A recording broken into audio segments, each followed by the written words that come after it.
غیر اخلاقی ویڈیو بھی آپ کی وائرل ہوئی، اس میں بھی سنا یہ جا رہا تھا کہ یہ بھی حریم شاہ نے کروائی ہے۔ گردن کسی کی، جسم کسی کا کیا معاملہ، اور جب وہ تحقیق کی فرانزک رپورٹ کے اندر یہ بات ہے 2012 کی میری تصویر لے کے اسی کے اوپر جناب 12 جگہ کے اوپر پیوند کاری کر کے، تو خدا خوش رکھے مجھ سے پیار کرنے والوں نے کہا کہ جتنا بڑا پیٹ وہاں دکھایا گیا ہے، یار مفتی صاحب کا اتنا بڑا پیٹ تو نہیں ہے، لیکن بہرحال پیٹ میں بچا لیا پھر آپ کو۔ حریم شاہ کیوں اس طرح کا آپ کے خلاف پروپیگنڈا ایک بنا رہی؟ میں یہ سمجھتا ہوں کہ ان کی اب شادی ہو گئی ہے، مجھ سے وہ ذرا تھوڑی سی توجہ کم میری طرف فرمائیں گے۔ جب آپ کا یہ مسئلہ ہوا، گھر والوں کے بیانات یہ آئے آپ کا جو دماغی توازن ہے وہ ٹھیک نہیں اور آپ کو نظر بند کر دیا گیا ہے اور آپ سے مفتی کی ڈگری بھی واپس لے لی گئی ہے۔ وہ یہ چاہ رہے تھے کہ مفتی صاحب کچھ مدت کے لیے ذرا محو استراحت رہیں، آرام سے رہیں، اور جو کچھ جناب طوفان بدتمیزی ہے اس سے جناب دور رہیں۔ نئی بات ڈیجیٹل کی ویڈیوز دیکھنے کے لیے ہمارا چینل سبسکرائب کریں اور بیل آئیکن پر کلک کرنا مت بھولیے گا۔ بسم اللہ الرحمن الرحیم۔ ناظرین، آپ دیکھ رہے ہیں نئی بات اور میں ہوں آپ کا میزبان محمد عمیر۔ ناظرین، جو شخصیت میرے ساتھ آج موجود ہیں کسی تعارف کی محتاج نہیں۔ ایک وقت تھا کہ سوشل میڈیا پہ ہیڈ لائنز پہ بلٹن پہ بات ان کی جاتی تھی، اتنی یہ سوشل میڈیا سنسیشن بن چکے تھے، متنازع شخصیت بھی ان کو کہا جاتا تھا اس وقت میں، اور اچانک سے ان کا غائب ہو جانا کسی کو کچھ سمجھ نہیں آتا۔ جی بالکل، میں بات کر رہا ہوں مفتی عبدالقوی صاحب کے۔ السلام علیکم سر۔ وعلیکم السلام ورحمۃ اللہ۔ سر، سب سے پہلی بات، اچانک سے ایک بندہ جو ہر ہیڈ لائن میں تھا، ہر پروگرام میں اس کو بٹھایا جا رہا تھا، ایک دم سے وہ غائب ہو جاتا ہے، کیا وجہ ہے اس کی؟ بسم اللہ الرحمن الرحیم۔ میرا تعلق پاکستان سے ہے اور بالخصوص پھر ملتان سے ہے، تو پسماندہ علاقہ اس کو کہا جاتا ہے۔ ٹھیک ہے۔ تو مفتی عبدالقوی جو ہے وہ مذہبی پروگراموں میں بھی ہوں، کرنٹ افیئر کے پروگراموں میں بھی ہوں، 8 سے 9 بھی ہوں، 10 سے 11 بھی ہوں، تو بہرحال بدخواہوں نے اس حوالے سے جو 2-3 سازشیں کی، اور میں چونکہ اس بات کو سمجھتا ہوں کہ سب کچھ اللہ کی جانب سے ہوتا ہے، تو ان دنوں کے اندر اگرچہ میں سوشل میڈیا پہ نہیں آیا، الیکٹرانک میڈیا پہ وہ دیکھا کہ آپ ایک دم کٹ آف کر دیا، جی الیکٹرانک میڈیا پہ نہیں آیا، لیکن اس کے اندر بھی ایک بہت بڑی حکمت تھی کہ میں نے 51 نئے مسائل جن کو کہا جائے جدید فقہی مسائل، ٹھیک ہے، ان میں سے 2 رسائل تو میں اپنے ساتھ لے آیا ہوں۔ ٹھیک ہے، یہ ہمارے جنوبی پنجاب کے اندر پہ کام کرتے رہے آپ۔ جنوبی پنجاب کے اندر آپ دیکھیں کہ سب سے بڑا جو مسئلہ ہے وہ ہے وٹے سٹے کا نکاح۔ اس میں بیچاری 2 سال کی بچی، 3 سال کی، 4 سال کی، 5 سال کی۔ دوسری طرف پاکستان کا قانون ہے جہاں 18 سال سے کم عمر بچہ اور بچی نکاح نہیں کر سکتے۔ ٹھیک ہے۔ ہمارے اہل سنت کے ہاں بھی اور اہل تشیع کے ہاں اگر 2 سال کی بچی اور 5 سال کی بچی کا نکاح کر دیا جائے تو وہ سادہ لوگ کہتے تھے کہ نکاح ہو گیا۔ ٹھیک ہے۔ مفتی عبدالقوی نے ان دنوں کے اندر یہ رسالہ لکھے کہ بچپنے کا نکاح منعقد ہی نہیں ہوتا۔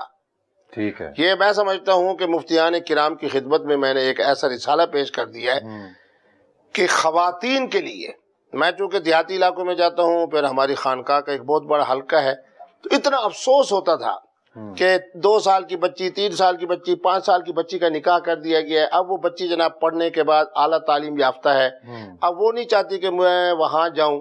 مفتیان کرام بے بس ہو جاتے تھے، نہیں جی تیرا تو اب وہیں جانا ہوگا، رخصتی وہیں ہوگی۔ مفتی عبدالقوی کے اس رسالے آ جانے کے بعد میں سمجھتا ہوں کہ اس کے اندر میں نے شریعت کو بھی اور قانون کو بھی دونوں کو مد نظر رکھ کے مفتیان کرام کی خدمت میں بھیجا۔ اس وقت یہ رسالہ الحمدللہ انڈیا میں بھی موجود ہے، بنگلہ دیش میں بھی موجود ہے، پاکستان میں بھی موجود ہے، اور بڑی خوشی کی بات یہ ہے کہ افغانستان کے حوالوں نے اس کا پرشین میں، فارسی میں ترجمہ کیا ہے۔ اب الحمدللہ ہمارے پاکستان کی، بر صغیر کی، افغانستان کی بچیاں جن کا نکاح 2, 3, 4 سال کی عمر میں کر دیا گیا ہے، یعنی بچپنے میں کر دیا گیا ہے، اس رسالے کی برکت سے اب ہر مفتی صاحب کے ہاں یہ جرأت پیدا ہو گئی ہے کہ میرے رسالے کو حوالہ بنا کر اب وہ کہہ رہے ہیں کہ نکاح منعقد۔ مطلب جو ایک سسٹم چلتا آ رہا ہے پچھلے زمانے سے کہ بچیوں کا چھوٹی عمروں میں نکاح کر دیا جاتا ہے، یا زبردستی کی شادیاں بھی ان کو کہہ سکتے ہیں، وہ بھی کروا دی جاتی ہیں، تو آپ نے ان کے خلاف ایک یہ سٹیپ اٹھایا ہے؟ ان کے خلاف نہیں، میں نے بار بار سوچا، دیکھیں نا میرے بیٹے، بات یہ ہے کہ ڈاکٹر کے سوچنے کی بات ہوتی ہے۔ ڈاکٹر صاحبان کہتے ہیں جی یہ لا علاج مرض ہے، ٹھیک ہے، لیکن ایک حکیم کہتا ہے کہ نہیں اس کا علاج ہے۔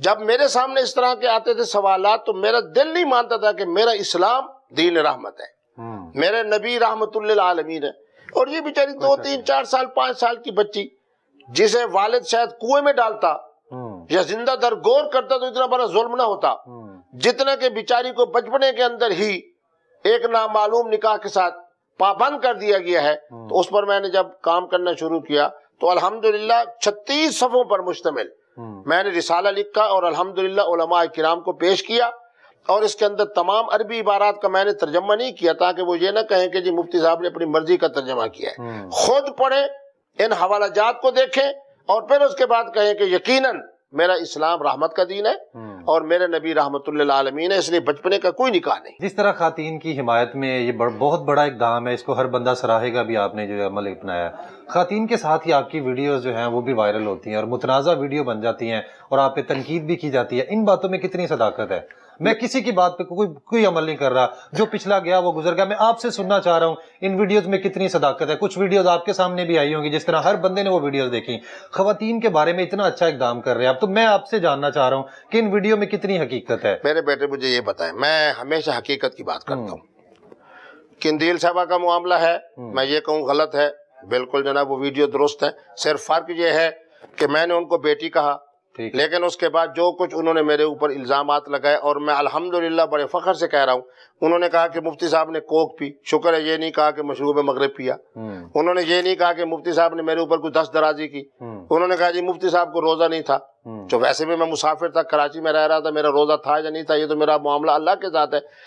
میں اس مرحومہ کے بارے میں یہی بات کہوں گا کہ اس نے جو بات بھی کی الحمدللہ میرے کردار پر یا میری بد اخلاقی کے اوپر اس نے کوئی بات نہیں اٹھائی۔ ٹھیک ہے، حریم شاہ صاحب جو کچھ کی بات ہی میں کرنا چاہ رہا تھا آپ سے، جس طرح ایک ویڈیو میں دیکھا بھی گیا آپ کو تھپڑ بھی مارا انہوں نے، وہ چیز بڑی ناقابل قبول لگی، اور جس طرح سے آپ کی ان کے ساتھ آپ کی کئی ویڈیوز بھی دیکھی اور چیزیں دیکھی ہم نے تو سامنے آیا، آپ کہتے ہیں کہ میری اس کے ساتھ کافی اچھی بانڈنگ بھی تھی، تو اس کے بعد ایک طرح سے یہ دوسرا اقدام جب حریم شاہ اپناتی ہے تو اس پہ کیا کہتے ہیں؟ دیکھیں نا جی، محترمہ حریم شاہ صاحب ایسی ہیں کہ میں ایک چینل کی دعوت پہ گیا ہوں، ٹھیک ہے، اب مجھے نہیں معلوم کہ میرے بیگ کے اوپر انہی کے اسٹوڈیو میں بیٹھ کے، دیکھیں نا کتنے بڑے ظلم کی بات ہے، میں تو پردہ ڈالنے والا ہوں، میں اس چینل کا نام بھی نہیں رہا، میں اس کی دعوت پہ جا رہا ہوں، اسی چینل کے اسٹوڈیو کے اوپر جو ایک تماشا کیا گیا، ٹھیک ہے، اب میں آپ کے ہاں چل کے آیا ہوں، خدا نہ خواستہ یہاں کوئی آدمی بدتمیزی میرے ساتھ کر لیتا ہے تو میں تو یہی کہوں گا کہ میں تو ان بچوں کا مہمان ہوں، میں تو ان لوگوں کو نہیں جانتا۔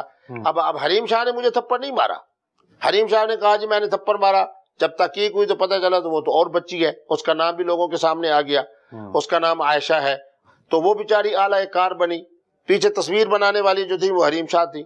لیکن میں زیادہ تفصیل میں اس لیے نہیں جاتا کہ نہیں، آج بات جب ہو رہی ہے تو کھل کے بات کریں، ہاں میں کھل کے بات کرتا ہوں، میں کھل بات تو چلے نا، دیکھنے والی عوام جی بات یہ ہے، یہی سمجھتی ہے کہیں نہ کہیں خلل آپ کی وجہ سے پیدا ہوا، یا آپ نے کوئی حرکات ان کے ساتھ اس طرح کی کہ ان کو یہ قدم اٹھانا پڑا، اس پہ کیا؟ نہ میں اللہ کے فضل سے کہتا ہوں کہ حریم شاہ صاحب نے جس قدر بھی بدخائی کی، اس نے خدا نہ خواستہ میرے بارے میں یہ بات نہیں کی، نہ ان کے پاس کوئی تصویر ہے، نہ ان کے پاس کوئی سیلفی ہے، نہ ان کے پاس کوئی ویڈیو ہے، خدا نہ خواستہ کہ میں نے ان کے اوپر کسی طرح کا کوئی ہاتھ ڈالا ہے۔ ایک غیر اخلاقی ویڈیو بھی اس کے بعد آپ کی وائرل ہوئی، اس میں بھی سنا یہ جا رہا تھا کہ یہ بھی حریم شاہ نے کروائی ہے۔ دیکھیں آج مجھے آپ بتائیں کہ اس زمانے کے اندر آپ اسی شعبے کے لوگ ہیں، گردن کسی کی، جسم کسی کا کیا معاملہ، اور جب وہ تحقیق کی فرانزک رپورٹ کے اندر یہ بات آئی کہ سن 2012 کی ایک میری تصویر اٹھائی گئی ہے، اور اسی کے اوپر جناب 12 جگہ کے اوپر پیوند کاری کر کے، تو خدا خوش رکھے مجھ سے پیار کرنے والوں نے انگلینڈ کے اندر بیٹھ کے، وہاں انگلینڈ کے 3 اداروں نے مجھے مبارکباد دی کہ مفتی صاحب ہم نے، اچھا اس زمانے میں ایک مفتی صاحب کا واقعہ ہوا آپ کے لاہور میں دور نہیں جاتا، میں کسی کے اوپر وہ نہیں کرتا، میں پردہ ڈالتا ہوں، اب اس مکتب فکر میں سے کسی نے یہ چاہتے ہوئے کہ جناب ہمارے مکتب فکر کے ایک مفتی صاحب کا یہ معاملہ ہوا ہے، اللہ معاف فرمائے، میں نہیں کہتا کہ صحیح ہے یا غلط ہے، وہ آپ لوگ زیادہ بہتر جانتے ہیں اور پوری دنیا جانتی ہے کہ وہ کیا اس کی حقیقت ہے۔ اور حریم شاہ جب آپ کی کال بھی ایک ریکارڈنگ سامنے آئی تھی ان کے پاس سامنے، تو اس میں بھی وہ بڑی گندی لینگویج یوز کر رہی تھی۔ دیکھیں نا میری بات سنیں، یہ تو بولنے والے کی بات ہے نا، اب آپ ایک ادب سے بولیں گے تو آپ کے اندر کی جو صلاحیتیں ہیں وہ سامنے آئیں گی، بالکل میں اگر اچھی بات کروں گا تو میرے اندر ایک اچھی سی بات ہوگی،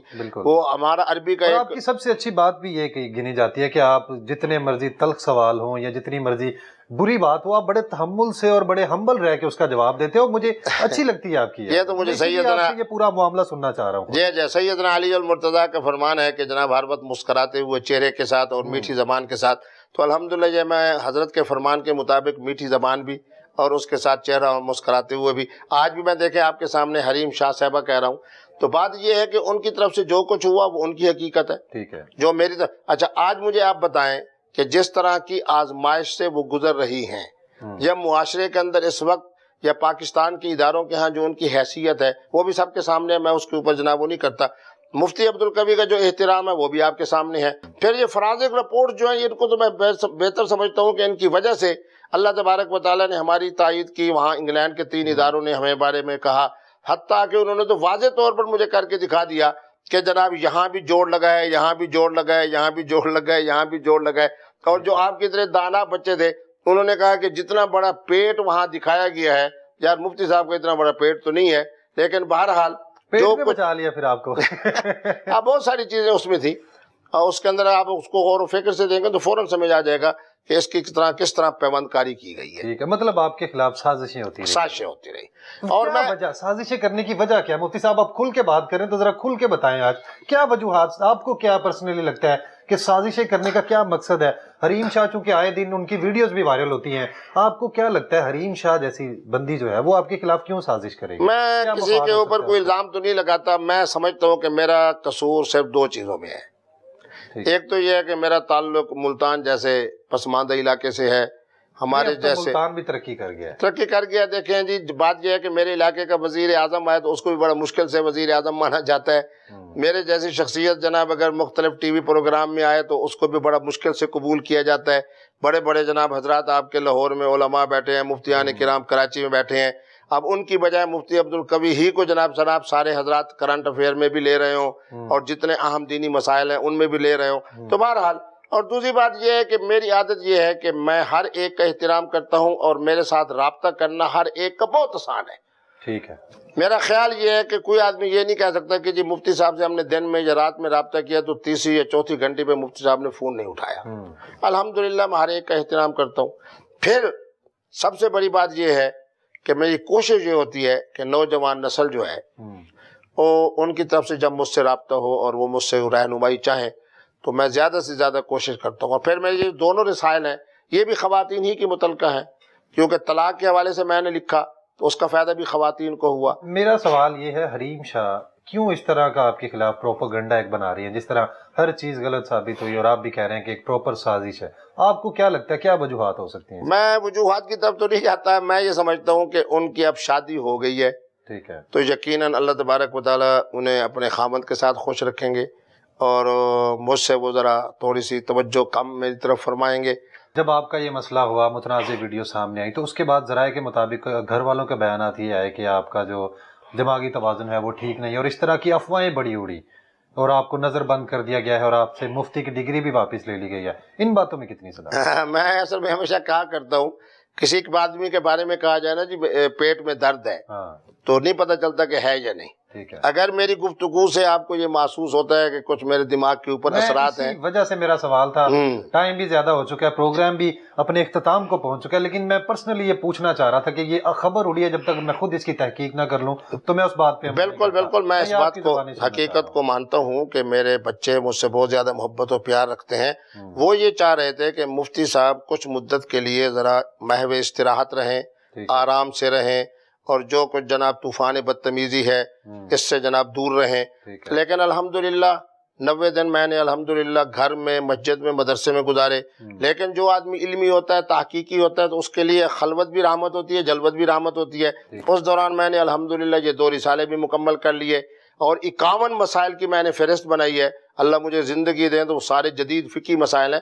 تو معنی یہ ہے کہ انسان کا جو ذہن کا معاملہ ہوتا ہے، اور یہ بھی ایک حقیقت ہے، بچوں کی یہ بات اس حوالے سے بھی درست تھی، چونکہ کورونا کا میرے اوپر بڑا حملہ ہوا اور میں جناب مظفر گڑھ کے اندر ترکی ہسپتال میں رہا، اور وہاں جناب انہوں نے مجھے کہا کہ جناب یہ آپ کا علاج ہو رہا ہے، ہو سکتا ہے کہ اسی علاج کے ساتھ ہی کورونا جو ہے آپ کے اوپر حملہ آور ہو جائے، اور ہو سکتا ہے. اور میں وہ خوش نصیب ہوں چونکہ میرے ساتھ والدہ کی دعائیں تھیں، مریدین کے، دوستوں کے، احباب کی دعائیں تھیں. تو پہلے ہی دن جیسے ہی انہوں نے میرا علاج شروع کیا تو انہوں نے مجھے کہا جی مبارک ہو، اللہ تبارک و تعالیٰ نے آپ کو نئی زندگی دے دی ہے. ٹھیک ہے. تو بہرحال میرا خاندان ادب والا خاندان ہے.